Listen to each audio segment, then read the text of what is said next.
Welcome, everyone, to another episode of the Chuck Graham Show. Got a little bit to get into today.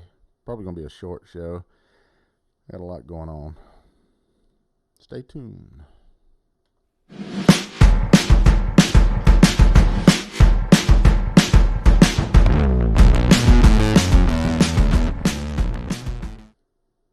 Welcome back. I want to talk a little bit about today. I read an article this morning about Jesse Osley.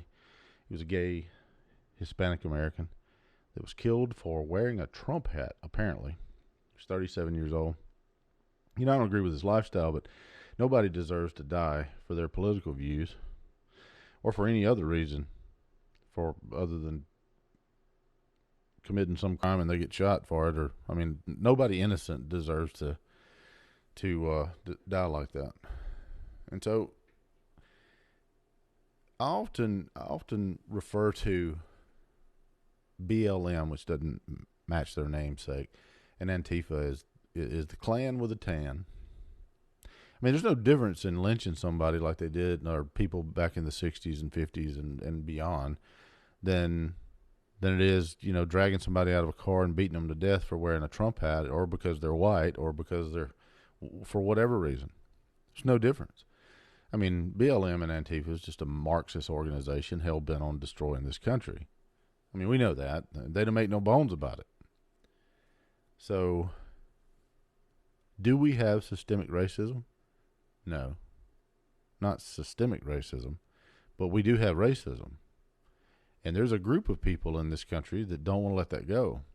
They don't want people to heal or come together. They just simply don't, because it's profitable.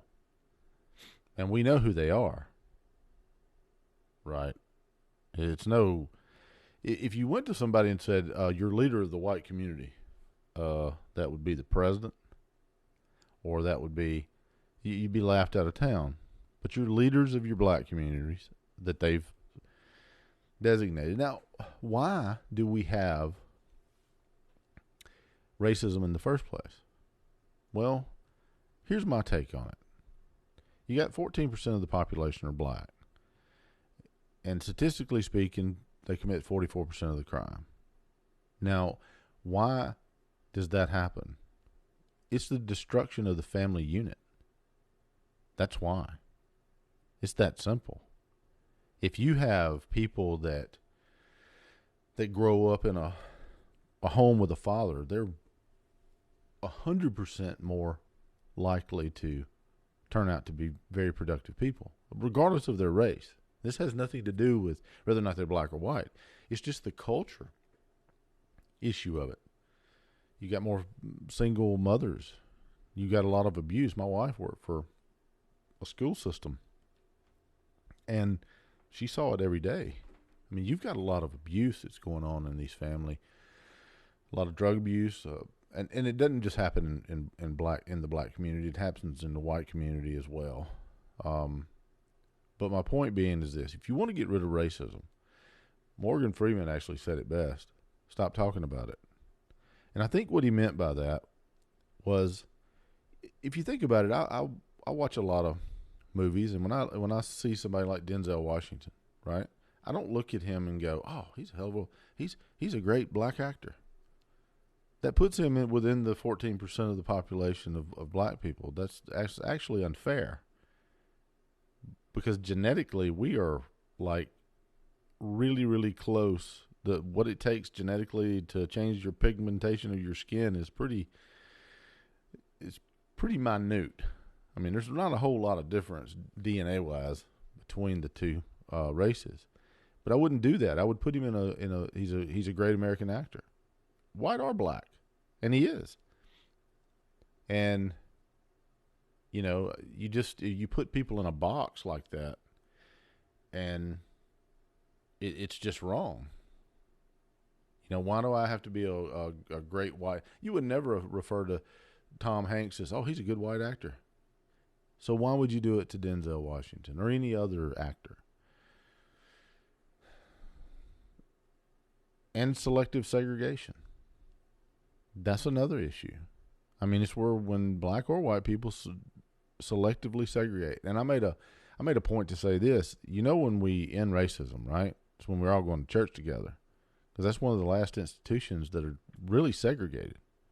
I mean, you do have some blacks that will come to white churches and vice versa. But for by and large, people, it's a black and white church. Now, it's not right? But it's not wrong either if they, you know, I mean, I could go to a black church if I wanted to. But that's the thing. And another thing is this. You're not going to solve racial tensions and issues by a collective group. You can't label a collective group like, oh, the black community is this. You have to judge people individually. Just like you have a relationship with Christ, it's individual. It's not a collective group. You have to judge people by their actions individually. And people should take responsibility individually. And if they did that, and they were more educated, and they had fathers in the homes of your individual families, you would see a rise in productivity in that group of people, and you would see crime drop in that group of people because they would be taking individual responsibilities for what they do. And you know, I got to thinking, but look, I'm not the utmost expert on racial division. I just know I'm not racist, and you know, and that's all I can say. I have an opinion.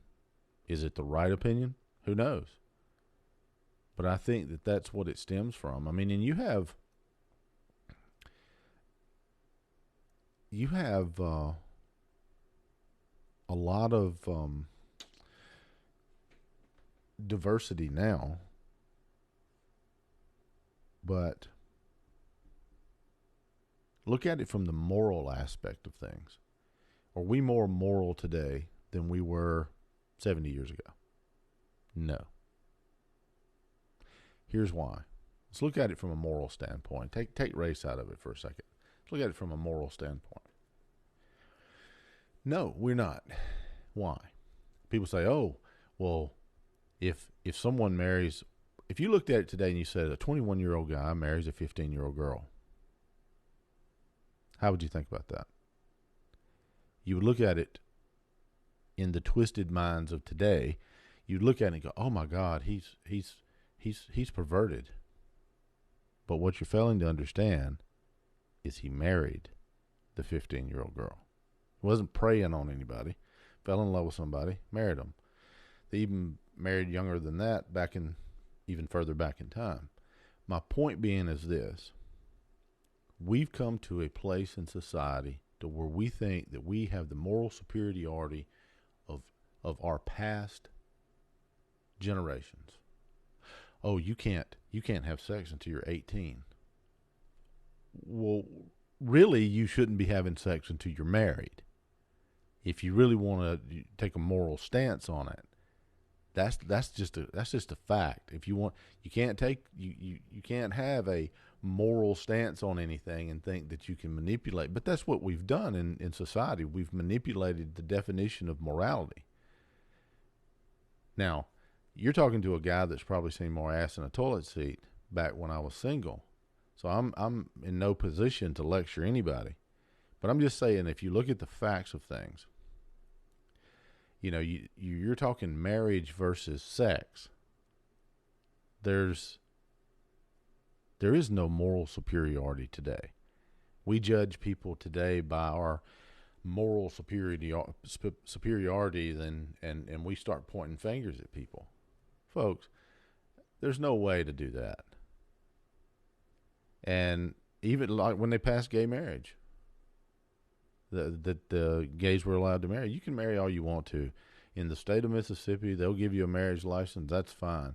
But you're never going to be joined together in holy matrimony by God. It's just not going to happen. And if you don't think I'm telling the truth, read Romans 1 and you'll know. But my point being is this. It doesn't matter. If you want to marry, marry. Apparently you can do that legal. You can give half your shit to somebody, just like every other divorcee out there when they get divorced, and there's a 60% chance if you get into divorce, even if you're heterosexual. So I can just imagine the rate it's going to be when statistics come out. But my point being is this: we're not moral superior today.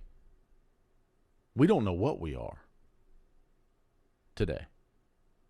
I mean, we can't put a finger on it today.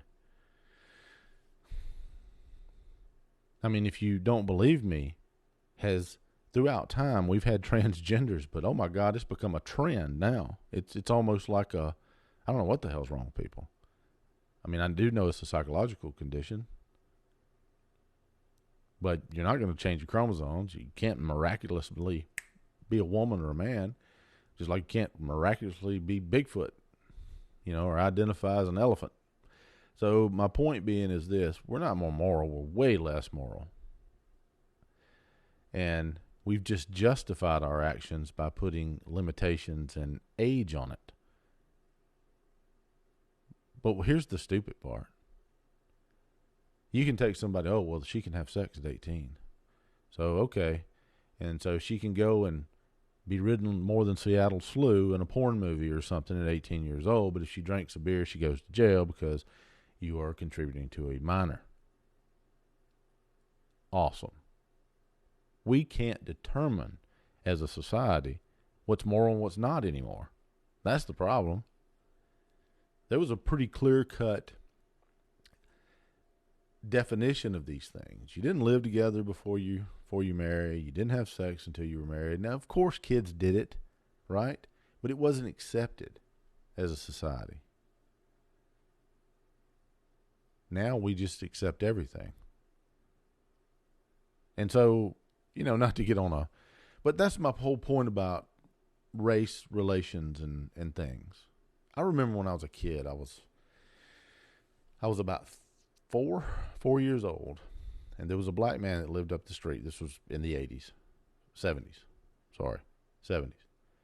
And he gave me $2. I'll never forget it.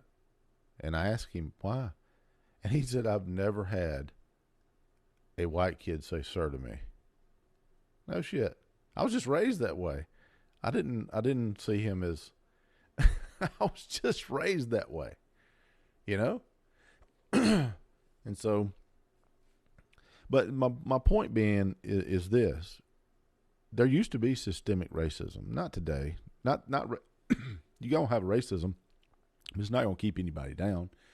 People just need to take responsibility, personal responsibility for what they do. That's what they need to do, and it'll all work out. The black community would thrive if individuals in that community would take personal responsibility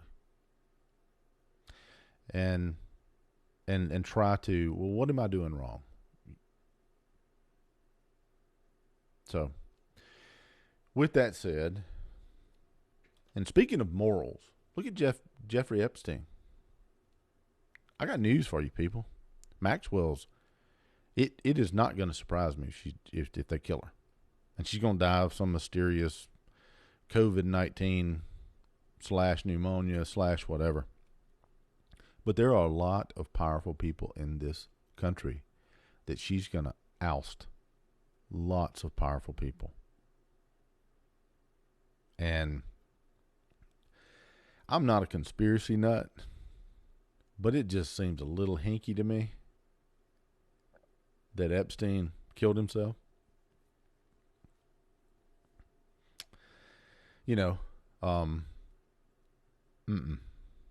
But they're going to oust a lot. She's going to oust a lot of people if she makes it. I don't know why in this round world that they didn't take her somewhere besides New York and in the middle of Colorado somewhere in protective custody, because there's a lot of heads going to, I'm talking powerful people in government. So that's my take on it. I don't know who they are, but whoever they are, they're sweating bullets right now.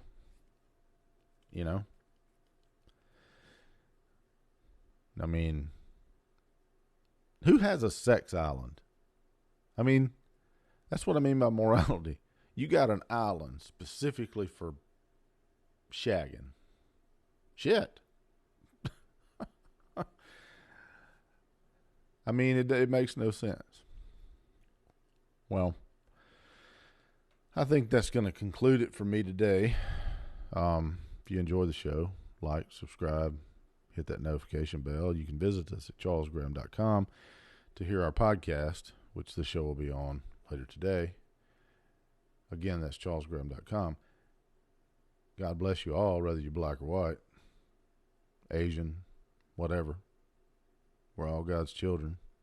And there's not much that separates us from the race, our races anyway, DNA-wise. And to quote Google, don't be evil. I think they got rid of that motto. Anyway, guys, I'll see you on the next video.